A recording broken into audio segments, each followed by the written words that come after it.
Three, two, one. Hello, everybody, and welcome back to another fantastic episode of the Marauder Morning Podcast. As always, I am very happy to be joined by two of my favorite guys, Mark and Ryan. How are you guys doing today? Doing good. Praying for good Wi-Fi. Praying for good Wi-Fi. Doing good. Yes, we're recording a day late, just because we had some Wi-Fi troubles. Tis the year, tis the season, but we're going to try to push through. Like Ryan said, we're praying for good Wi-Fi today. Hopefully we make it through the hour, knocking on wood. Prayers up. Let's get started. Today's episode has a lot of good stuff. We're going to start with going back to some golf. We got some Masters preview, courtesy of Ryan. And then we're going to talk about a little bit more March Madness. I know we spent all last week on March Madness, but we're going to come back and talk a little bit of Final Four preview because that's important to get to. And then we're going to do a little draft of the week at the end because we didn't do one last week. We're going to be doing the best trade deadline moves in the NBA. How does that all sound to you guys? Sounds perfect. Sounds perfect. Mark? It's good. Sounds good. All right. Sorry to put you on the spot. Let's jump right into it then with our very first topic. And seems now, as always, it's a regular fixture in the show. Ryan, we're heading over to you for some golf talk. Take it away, buddy. I love it. This upcoming weekend we got the Valero Texas Open, sort of a warm-up tournament for the Masters. There's not too many big names there, but we got Corey Connors, Gary Woodland, Tony Finau, Scheffler. We got Spieth. Spieth is actually the 12-1 favorite so far, according to William Hill Sportbook. So the Valero Texas Open is held at the AT&T Oaks course. That is out in Texas? San Antonio. Yep. And Corey Connors is actually he's the former champion of this event. He won in 2019. It was canceled last year just because of COVID and everything going on. So he's looking to redeem himself. He's looking to punch himself a ticket to the Masters because, going into this tournament, there's one spot left for the Masters. So whoever can either win this or come the closest is punching their ticket into the Masters. And the Masters is a big deal. Obviously, you want to be there. But this tournament's no joke. $7.7 million purse. Looks like a pretty fun course after looking for the scorecard. There's a lot of water mixed in. It's not an average golfer's dream, but this would have been the tournament that Tiger would have played at to brush himself up for the Masters. So kind of disappointing not to see him there. And then Dustin Johnson, he pulled out because he wants to defend his Masters run. Right. And then the weekend after that, we got the Masters, obviously, as I mentioned before. There's a spot open, so whoever isn't in it yet, and if they either win or if the person that wins is already in the tournament and they come closest, they're going to punch their ticket into the Masters. And the Masters is no joke. I was looking at the players in it, and it's the best of the best. Like anybody you can think of, any top name player, they're there. Bryson DeChambeau, Jordan Spieth, Dustin Johnson, Justin Thomas, they're all there. So I mean, if you want the green jacket, you gotta play your best. No mistakes can happen. Just a couple little notes that I had. If I was coaching somebody going to the Masters, I would tell them to take advantage of the par fives, just because they're not the longest par fives, and that's where you make up your game. I know Bryson calls par fives his eagle fives. On the pots, you don't want any stupid mistakes, and you can't let the par threes sort of intimidate you, because if you've ever seen the course at the Augusta National, the par threes have a lot of water around them. The pins can be really close to them, so you don't want to let them intimidate you.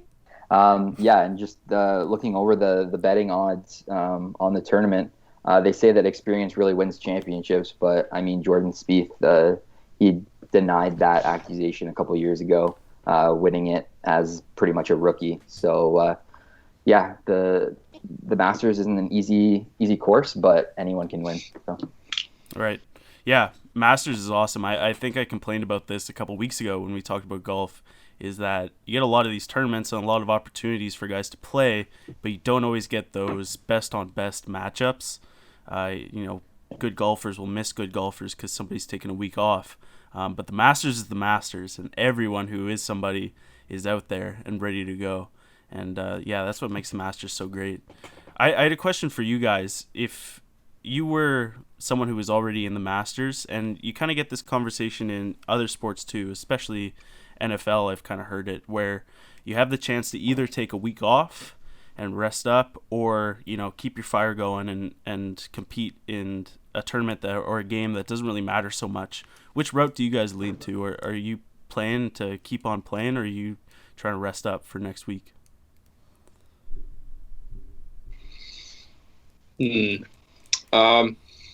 Yeah, I guess it depends on the sport, but if it's a more intense sport, more physical sport, doesn't really relate to golf. But if it's a more physical sport, then definitely, I don't know. I think I'm more on the side of just playing, but being cautious and aware of trying not to get injured. Probably not going 100%, but still kind of staying warm and getting the blood flowing and not feeling too lazy.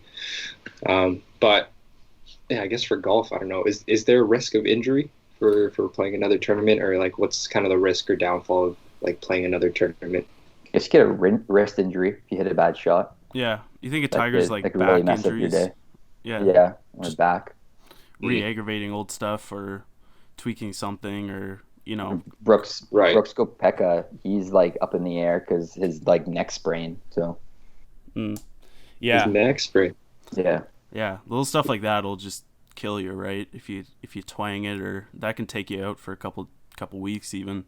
So yeah, I think if you have an injury or something like that, then you try to be cautious. But I'm all for just keeping it up and keeping the momentum going. If you're having a good season and you think you got a real run at the Masters, I think it's probably better for you. You can go home and practice on your own, but I think you might as well keep the competition up and just keep it going. See who you got, because like you mentioned, there's a couple guys in this Vallejo Open that are going to be in the Masters next week. So take the chance, size yourself up. We're already deep in the season, so you've seen some of these guys probably already, but the more chances and the more looks you get at other guys and the more practice you get in real competition, I think the better off you are.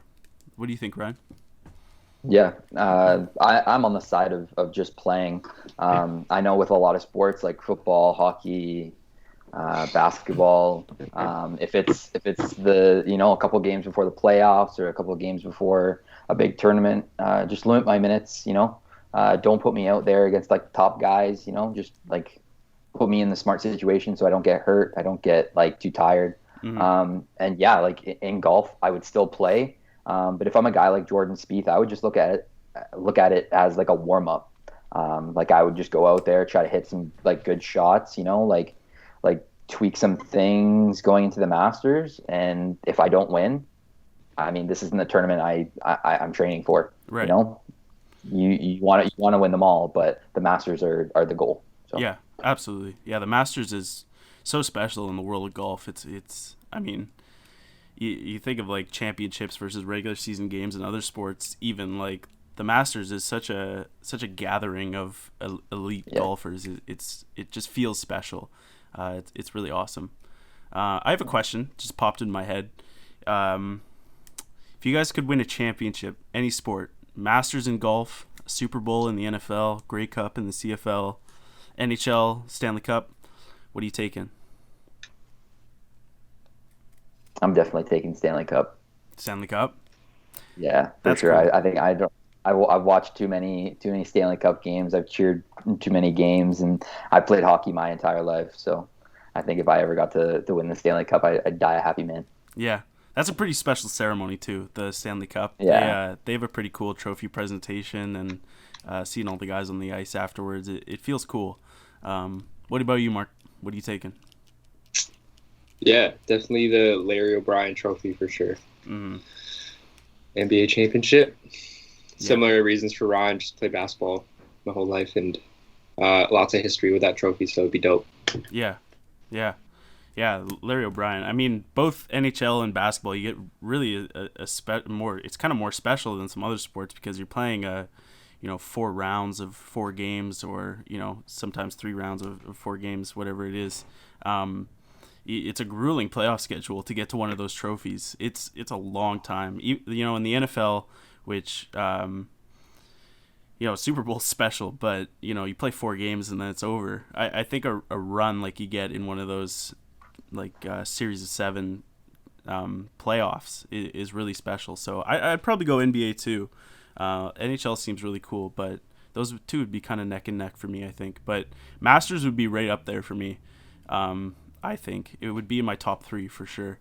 Getting that green jacket and standing out there in Augusta, that's pretty special stuff. You think it's any less special to win the green jacket than it would be to like a team sport? Or you think it's like the same? I think a team sport would be really cool because you experience that with people, and golf, you got your coaches or your caddies or whatever, and those are people that help you along the way, and nobody does it alone. But when you have teammates that you're grinding beside and you're doing the work beside, I think that's pretty special. But look, I don't think you'll ever be able to find a golfer who's won that gold jacket who will tell you it's any less special. I think that's for sure. Exactly. Yeah. Yeah. All right. Anything else on golf? Anything else we need to hit? Do you have a winner? Who's your? Let's go. Let's get a prediction. Who you got? Oh, my Masters prediction. Yeah, let's do it. I think Jordan Spieth. I think he's due. He's back. I think he's back. He's better than ever. I think he was saving all this up, and he's finally going to win the Masters again. So. All right. That's my prediction. Mark, do you have a Masters winner prediction? I'm going to go with either Jordan Spieth or Collin Morikawa. Okay. Yeah, fair enough. My pick, I'll go Dustin Johnson. I'll pick the favorite. I'll roll with the Titan, unstoppable force and all that. Maybe Bryson, though. I don't know. I liked what you said about the Eagle 5. That's pretty cool. So yeah, Bryson's up there for me. He'll be my dark horse, but maybe Dustin Johnson for my pick, based on nothing. How much of a long shot is it for Morikawa to win? Not that much of a long shot. There's so many golfers like in the PGA that just say that Collin Morikawa can't hit a bad shot. Like even if he hits a bad shot, it's not even that bad. So he's a very calculated golfer, and he's won this year. So I mean, it's not that much of a stretch. Yeah, I think if you've won any golf tournament all year, you can win any other one. You know what I mean? It can be anybody's day at any time. And you're just golfing, right? So. And I think Bryson's looking to redeem himself from last year. I think he ended like a +3 or something. So. Yeah, I remember him having a tough Masters. I wouldn't doubt him. Right. Yeah, anybody's year. So keep an eye on those Masters. I'll try to tune in for this one. I haven't been very good about following our golf segments this year, but I'll try to tune in for the Masters. Like I said, the Masters is special. When does it start? Yes, that's good information. Masters is on. Hold on a second. Checking. It is on April 8th to the 11th. 8th to the 11th. All right. And it has an $11.5 million purse. Ooh. Wow. All right. Big bucks. Yeah. That's the big money. Yeah, that's the big money. That's the big fame. That's, everybody's got think of the iconic pictures with, Tiger getting his green jacket or Phil getting his green jacket, Arnold Palmer, Jordan Spieth a couple of years ago. Those are, that's big time. That really means something to these guys. So there we go. Anything else we need to hit Masters wise? We got a winner prediction from you. We got. If you wanna check out what Dustin Johnson's serving for the Masters Championship dinner, check it out on his Instagram page. Yeah, explain that to people. The Masters dinner thing, because this is kind of a cool thing that I don't think everyone will know. So basically, it's kind of like a ceremonial dinner. I think a lot of like former champions, they kind of meet up at the end, or no, even I think it's before the beforehand, right? tournament starts. A lot of Yeah. former champions, yeah, they'll sort of introduce like the amateurs and all that, and tell them about the importance of the tournament. Sort of give them like the rundown, and like it can be really intimidating, but obviously it's a humbling experience because as good as you think you are, there's a bunch of other golfers just as good as you in it, and whoever wins the championship has to host the dinner and prepare the meal, and all that other stuff for the new guys. So it's kind of like a tradition passed down and passed down and passed down. So yeah, so Dustin Johnson got the big nod this year. Yeah. So, I think that's just kind of a cool little tradition at the Masters. I yeah. think that's awesome. You win the tournament, you gotta cook dinner for the next year. But yeah, that would. Oh my God, can you imagine showing up to that dinner? You're a fresh faced young golfer, and you gotta sit at the table with all the green jackets and Yeah. man, 21 and you're around like Bubba Watson, freaking Jordan Spieth, Dustin Johnson, and you're just trying to contain yourself. you're just trying to, man, that would be Yeah. that's like Mark if you showed up to a dinner and it was LeBron, Larry Bird, Michael Jordan, and Bill Walton. Like That's cool. I didn't know that was a thing. That's yeah, cool. yeah. It's really. I just learned about it from the Tiger Woods documentary that came out a couple months ago. But yeah, it's really cool stuff. The Masters. Everything's cool except for the history of racism at Augusta. But you know, tough. Yeah. It's Georgia though. What do you want? Yeah. All right. That's the end of golf. Is it? Did we hit everything? Good golf talk. I Yeah, want to make we sure got we everything. got all your good points.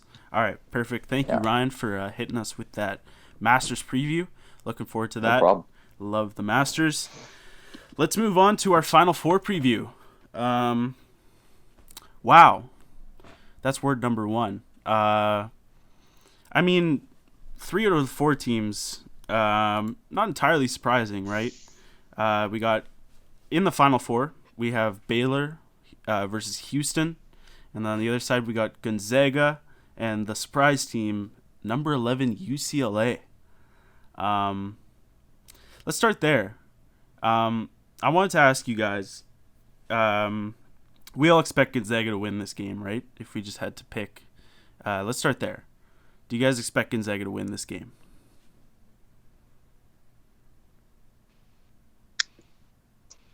I'm gonna say yes, but like it's not gonna be as easy as it looks. Okay. I think like one big thing is like since Gonzaga's had a pretty easy run to the Final Four. I mean, they've like blown out every single team that they've played. They haven't really been down. I think it's a good and a bad thing. I think in the Final Four, especially with a team like UCLA who has nothing to lose. I mean, they're not even supposed to be in this game. They're going to come out and they're going to challenge you. And if Gonzaga finds himself down and don't know how to kind of come back from that and don't know how to react, I think that's going to be a huge thing for that game. But yeah, Gonzaga is obviously a powerful team, and they're clicking on all cylinders right now. So it'll be tough. Yeah, I think that's a great point for these like really great teams who never are ever down. I think the stat I saw was Gonzaga's been down for a total of 36 seconds in the second half of all tournament games this year. So yeah, Wow. We haven't seen what they look like when they're losing, just plainly because they haven't been losing. And kind of a mixed schedule for them. They played Norfolk State, then Oklahoma, who's tough, then Creighton, who's and then USC, who's tough. And now they got UCLA, who will be really tough. Ryan, what do you think? What do you expect from this Gonzaga-UCLA game? Yeah, as much as I want to say Gonzaga is like a guarantee win to the final dance. I mean, I've been doubting them ever since the first 4. I didn't even have them winning that game. And then I said, okay, they're not going to beat BYU. And then they beat BYU. And I've just been doubting them the entire time. And I mean, hey, like Mark said, they have nothing to lose. And Gonzaga doesn't know what it's like to come from behind. So if UCLA can get after it early, I think Gonzaga is going to have trouble. I mean, I'm going to go with Gonzaga, obviously, but I wouldn't be surprised if UCLA wins it all because, I mean, after all, it is the madness. So that's true. Yep, that's always the point you have to make. I'm on the same page as you guys. I think Gonzaga is my pick here. And similar to Ryan, I've been wary of them this whole tournament, and UCLA as well. I mean, man, it seems like Gonzaga just drops the ball every year in the Elite Eight or the Final Four, but here they are, and they look better than they ever have. And the reason I ask you guys that question is Gonzaga, as of yesterday, was 14-point favorites in this game, the biggest for any Final Four matchup of all time. Do you think that's justified, or do you think this game is going to be a lot closer than that? A lot closer. Mark? I mean, I guess it's slightly justified. Like, Gonzaga's been putting up like 80, 85 plus points a game. Yeah. And obviously there's reasons for that. Like, they have a crazy offense, lots of weapons, coach. But yeah, I mean, these Final Four games, like UCLA, especially he's a baller. And if they don't know how to contain him, then I think it'll be an issue for them. Yeah, it is justified, like you say, when you look at these Gonzaga scores. I mean, 85-66 last game versus USC, 83-65 versus Creighton, 87-71, and then 98-55 in the round of 64. So they have been putting up those numbers, and it's certainly not a stretch for this Gonzaga team. But I just get the feeling it's going to be a lot closer than that, like a lot closer. UCLA's been scrappy this year. They had an ultra scrappy game against Michigan, beating Bama by 10. Who else did they have? Abilene Christian, which doesn't really matter. And then, beating BYU by 11 as well. So they've had some pretty good margins of victory against some pretty good teams, maybe save for the Michigan one. But, yeah, I think they've got a legit shot at this. Did we just lose Mark? I think so. Uh-oh. I can see you, Mark. Oh. Yeah. Brian can see me still. There you go. There you go. Now I can see you. Okay. Did you guys hear anything I said? Some of it. Yeah. Some of it. Okay.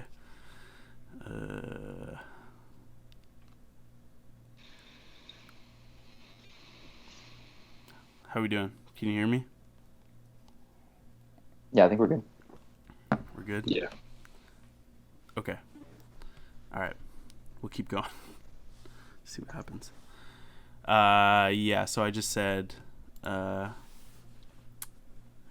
the fuck did I say? Gonzaga, I think it'll be a lot closer of a game, basically. I just agreed with you guys. I also wanted to ask you guys, who do you think's had the toughest road to the Final Four so far? We kind of mentioned it with Gonzaga, has kind of had a mixed bag, but out of the other three teams, or you could say Gonzaga as well, which of these four teams would you pick to have the toughest road? I would definitely say UCLA.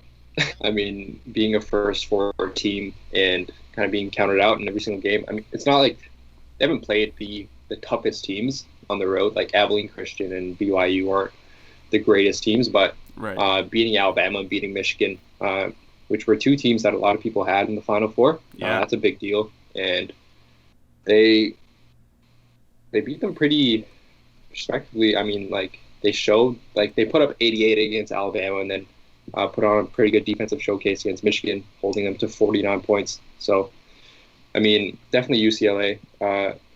On the flip side, Gonzaga's had, in my opinion, has had a really soft run to the Final Four. Yeah. Or maybe they've just made it look like it's been soft because they've blown out every team. So. But I don't know. Like, Oklahoma's a tough team. I mean, they're the 8th seed, so they're not elite, but they played some good games this year, and they played tough competition all year, Big 12 schools. So, teams like Creighton and Norfolk State, don't really help out your case. And USC, I don't think anyone looked at as a mega threat either. But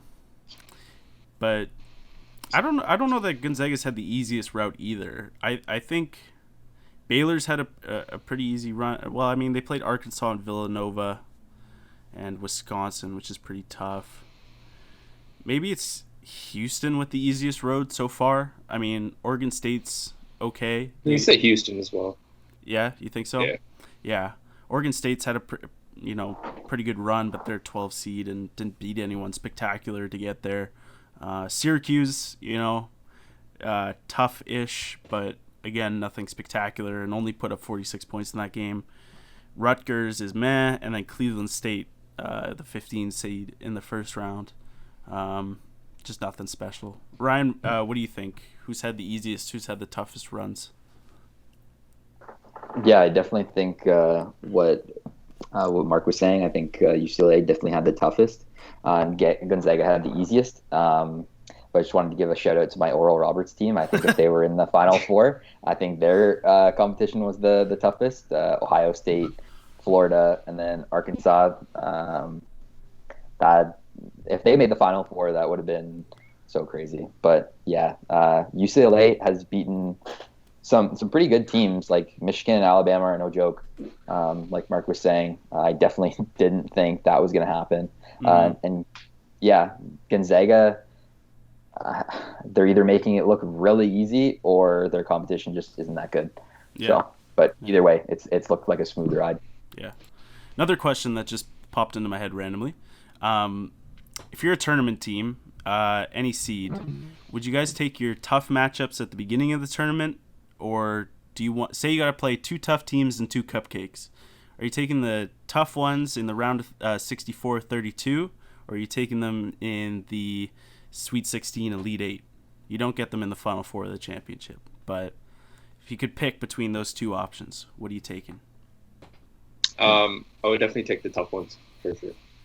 Just for the reason I've mentioned earlier, just that you can a team's really defined by how they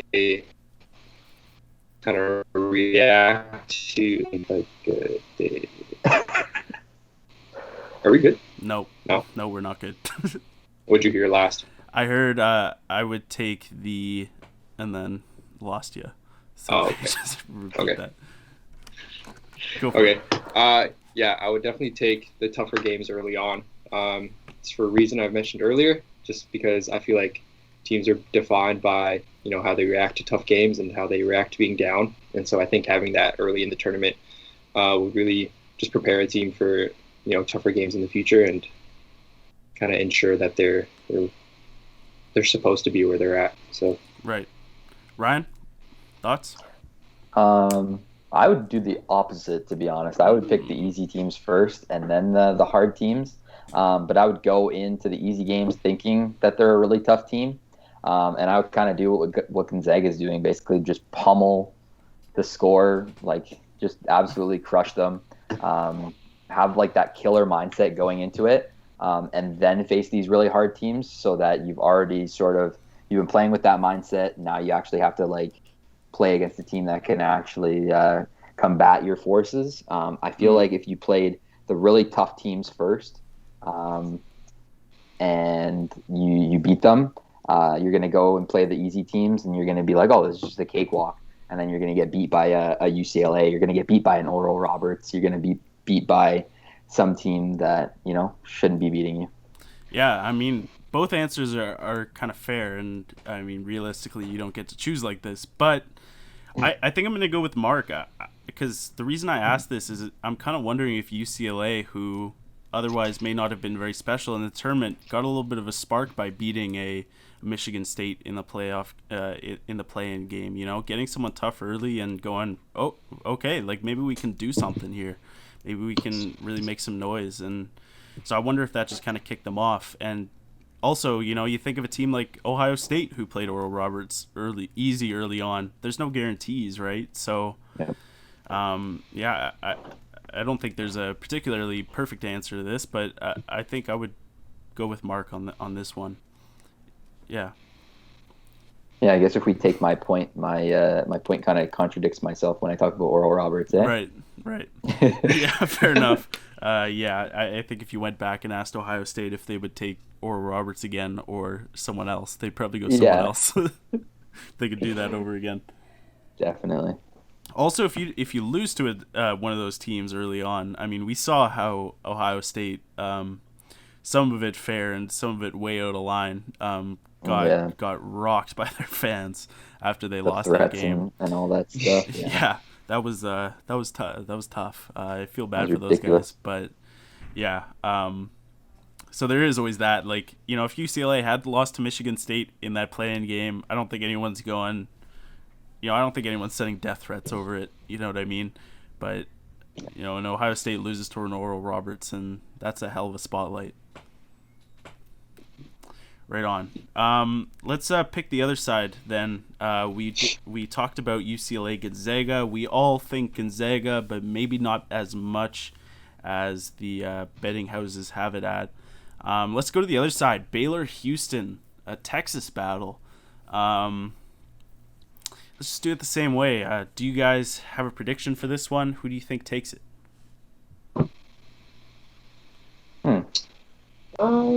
Yeah, I haven't watched a single Houston game.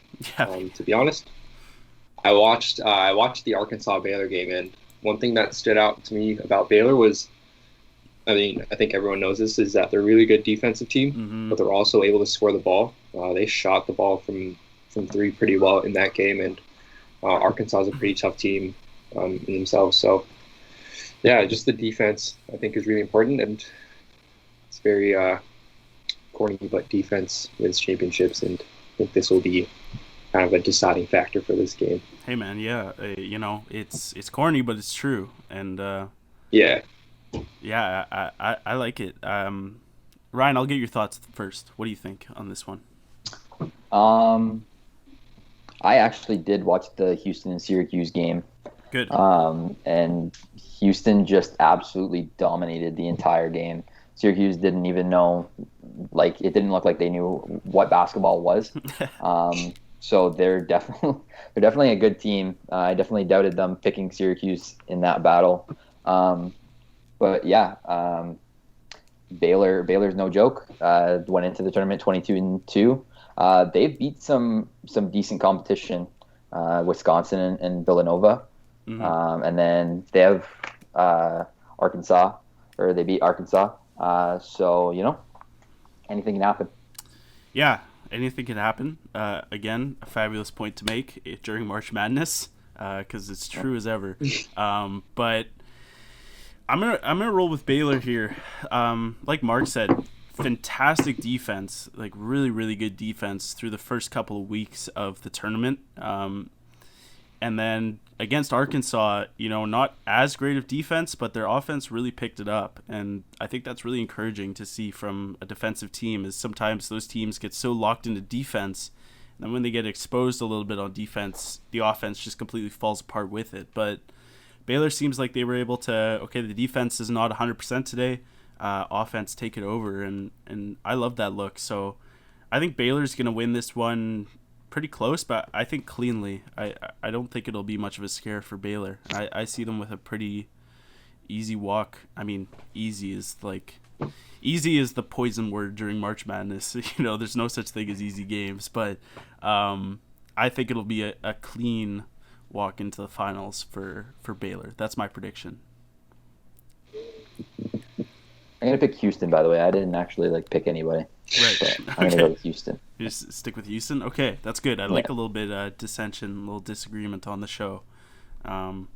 Houston has been really good as well. Like, we did kind of call them out a little earlier for having the easiest run up, but hey, they've won the games. They beat everyone that's been put in front of them, and can't say that about a lot of teams. Illinois didn't do that. Alabama didn't do that. Michigan didn't do that. So Houston's here, and Ohio State didn't do that. Ohio State didn't do that. Absolutely. So yeah, they're here and they're legit. So I'm excited. I'm really, really excited.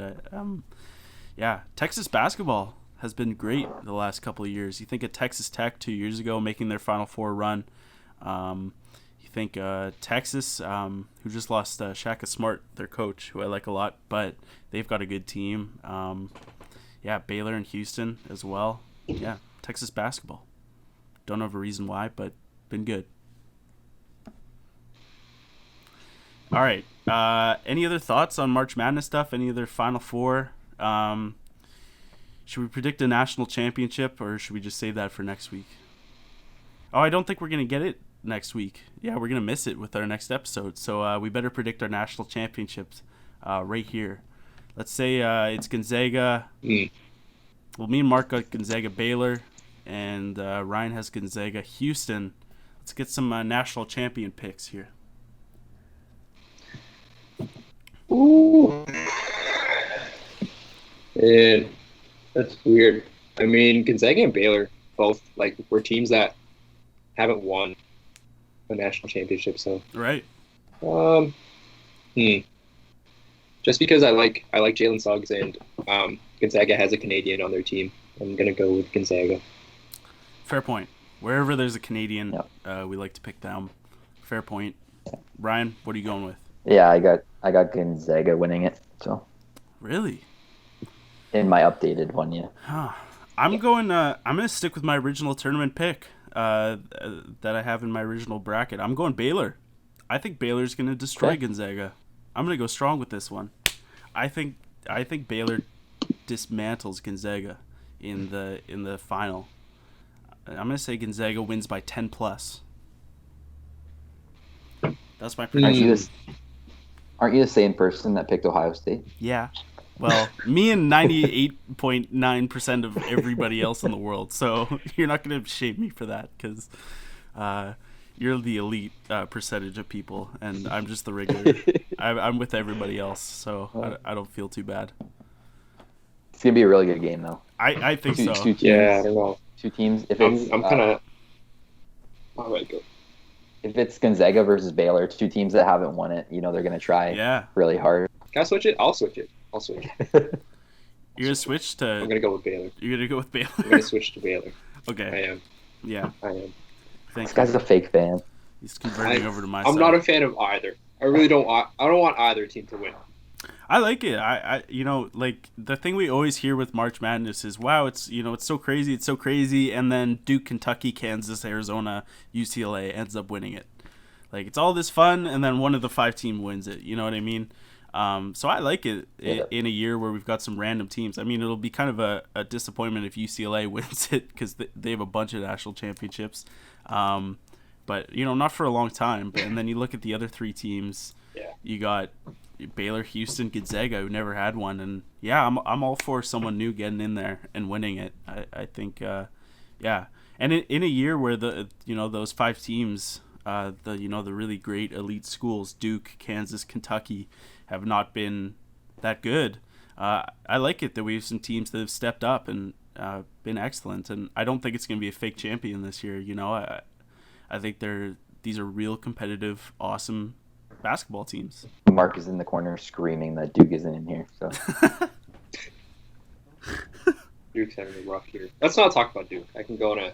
Yeah, Duke's not even in the tournament. We're not. This is the only year where we don't get to talk about Duke at this time of the year. Leave them alone. So we're just gonna forget it.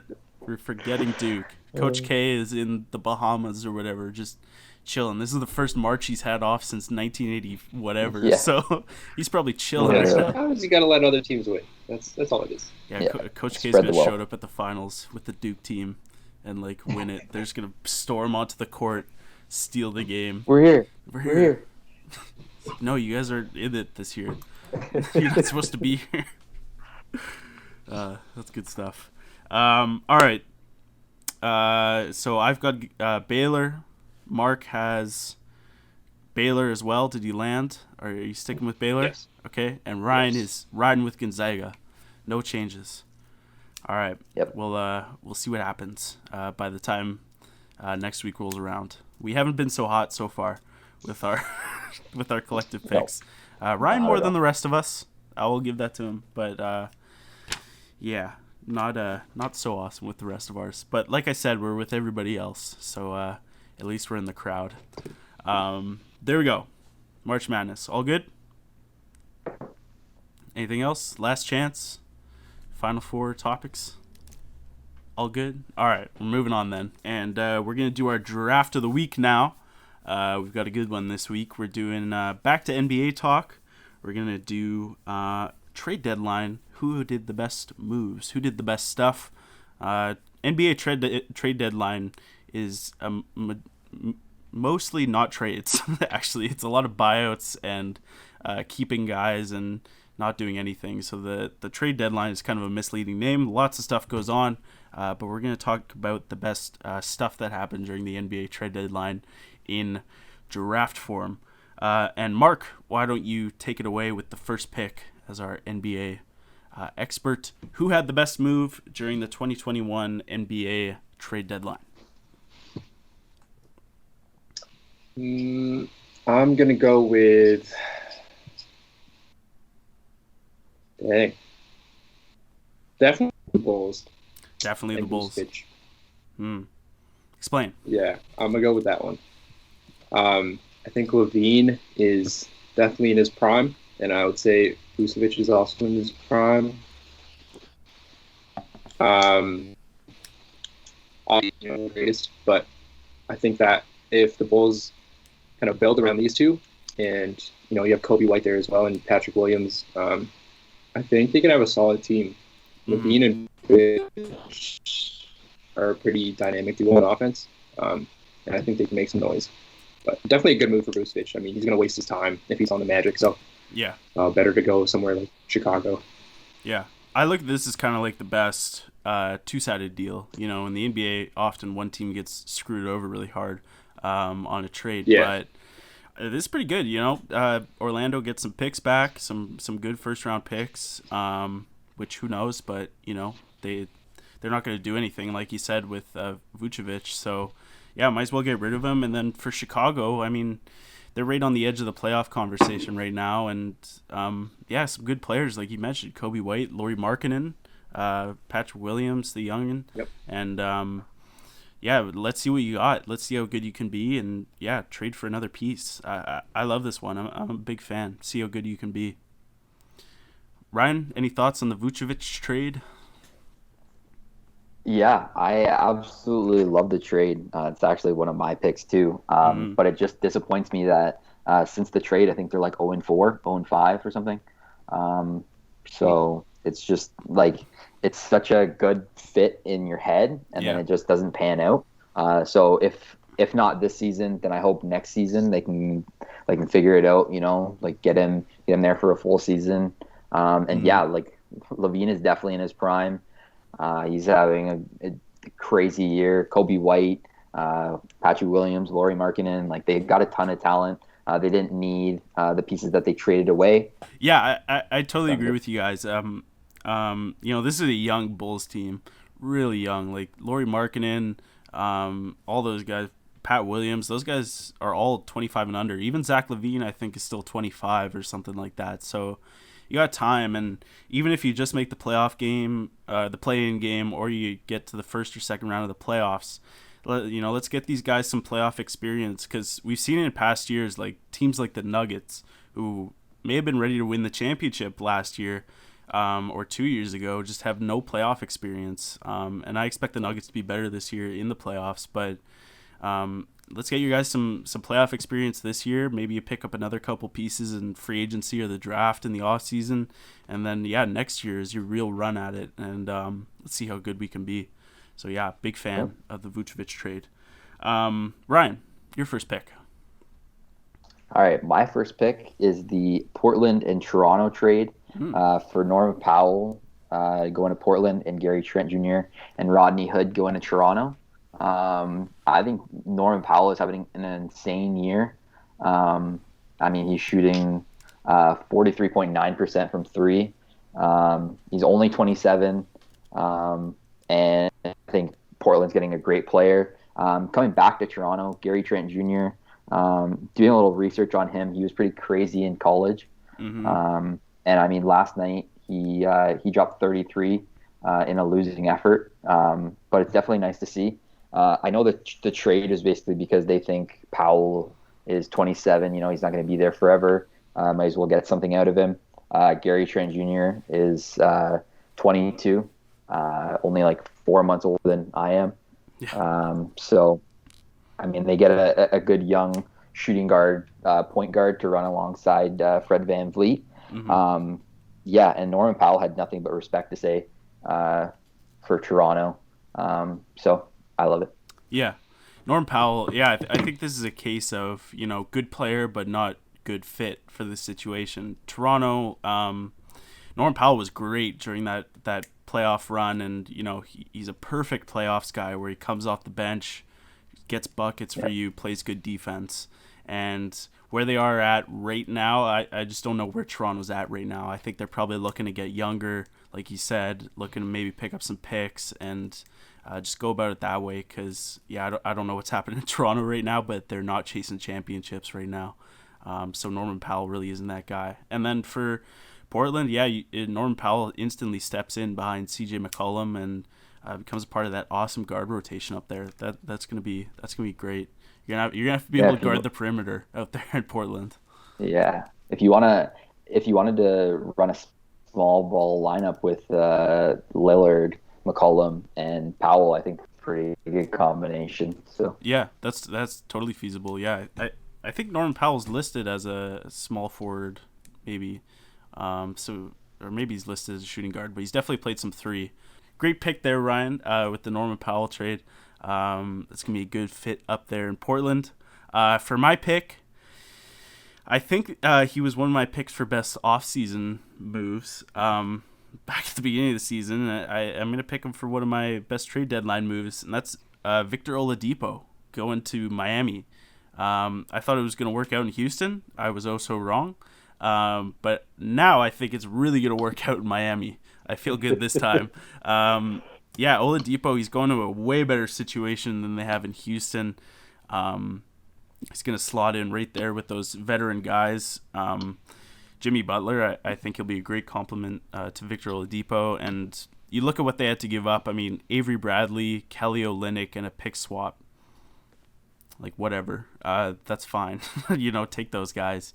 And for a chance at, Oladipo is probably never going to be a superstar, but a chance at a star or, a really good number two to Jimmy Butler, and you didn't have to give up any of your young guys. Tyler Hero's still there. Duncan Robinson's still there. I think that went perfectly for Miami and went terribly for Houston. So on the Miami and Oladipo side of things, I think that's a really good move. And I'm excited to see what Miami can do to catch up here a little bit at the end of the year. Yeah, Pat Riley is a wizard. Oh, yeah. So that's all I'm going to say. Yeah.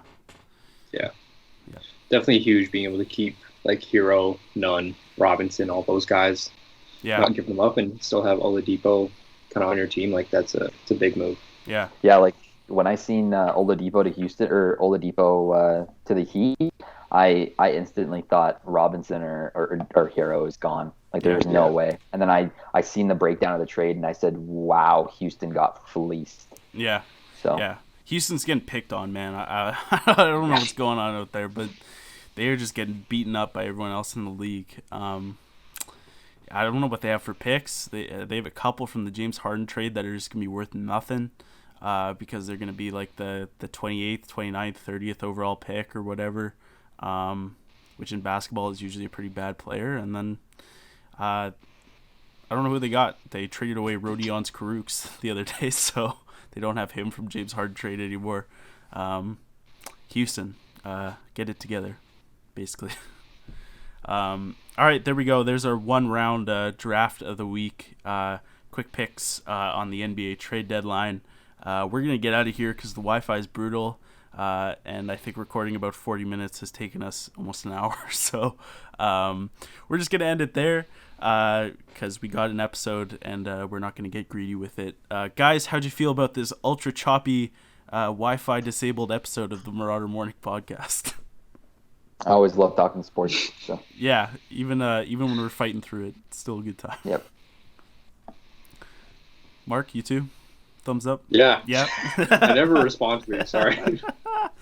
No, it's okay. I see you nodding, so I know you heard me. Yeah, I just agree with what Ryan says. All right, good enough. All right, that was Marauder Morning. If you're interested in watching more Marauder Morning, check us out on our YouTube, youtube.com/Marauder Morning. We have a website, cfmu.ca. Search us up there. We are called Marauder Morning. And if you are in the Hamilton area, we are on your FM dial, 93.3 CFMU. And we will see you all in the next episode of the Marauder Morning Podcast. Stay safe out there. See ya.